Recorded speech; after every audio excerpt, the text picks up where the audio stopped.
Hi everyone and welcome to my course, Build Your First Data Visualization with Frappe. My name is Ervis Trupja, and in this course we are going to talk about Frappe as a GitHub-inspired, modern and responsive charting library with zero dependencies that you can use in your web applications. Some of the major topics that we will cover include setting up Frappe in a web application, generating a line and a column chart, generating heatmap charts, and also Frappe charts, visualization, formatting.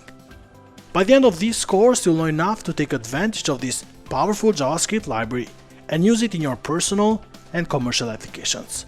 I hope you'll join me on this journey to learn about building charts using Frappe charts with the Build Your First Data Visualization with Frappe course here at Pluralsight.